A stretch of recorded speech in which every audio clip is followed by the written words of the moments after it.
నిజాయితీగా జరుగుతున్న ఉద్యమం ఒకవైపు, ఈ ఉద్యమాన్ని ఉపయోగించుకొని తమ వ్యక్తిగత ఎజెండాను అమలు చేసే గ్రూపులు మరొక వైపు. ఈ ఉద్యమాన్ని ఉపయోగించుకొని ఒక తప్పుడు సమాచారాన్ని ప్రజల్లోకి, విద్యార్థుల్లోకి పంపించటానికి పాకిస్తాన్‌కి సంబంధించిన 400 Facebook, Instagram, social media accounts వీటిని నిన్న ప్రభుత్వం బ్యాన్ చేసింది. 480 పాకిస్తాన్ నుంచి ఆపరేట్ అవుతున్నాయట. అంటే ఈ విద్యార్థులను మనం తప్పు పట్టలేం. మన పిల్లగాళ్ళే మన ప్రభుత్వం మీద పోరాటం చేస్తున్నారు.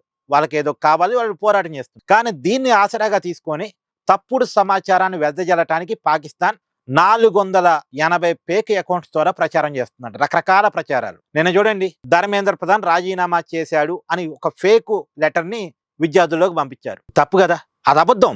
దాన్ని కేంద్రం ఖండించుకోవాల్సి వచ్చింది. కేంద్రం ఖండించేలోపు ధర్మేంద్ర ప్రధాన్ రాజీనామా చేశాడు అనే వార్త జనంలోకి వెళ్ళిపోయింది. రాజీనామా చేయకుండానే రాజీనామా చేసినట్టుగా ఒక ఫేక్ లెటర్ని కూడా క్రియేట్ చేసి సోషల్ మీడియాలో వదిలారు. ఇప్పుడు సోషల్ మీడియా ఎవరి చేతిలో పడితే వాడి చేతిలో ఉంటుంది కదా.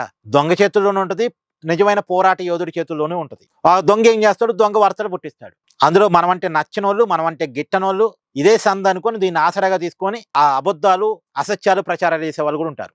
కాబట్టి ఇలాంటి వెబ్సైట్ని లేదు ఇలాంటి ఫేక్ అకౌంట్స్ని ఒక 480 గుర్తించి కేంద్రం నేను బ్యాన్ చేసింది. సో సమాచారం విషయంలో క్రాస్ చెక్ చేసుకోండి. సోషల్ మీడియా వార్తల కంటే కూడా ఒక బ్యాలెన్స్డ్ మీడియాని మీరు నమ్ముతూ దాని ద్వారా మాత్రమే విషయాలు సేకరించాలి. యువత కూడా కొంతమంది రెచ్చగొట్టే వాళ్ళ ప్రభావానికి లోను కాకూడదు. రెచ్చగొట్టే వాళ్ళు ఉంటారు, తప్పుడు ప్రచారాలు చేసే వాళ్ళు ఉంటారు. కాబట్టి అలాంటి వాళ్ళ విషయంలో కొంత జాగ్రత్తగా ఉండాలి.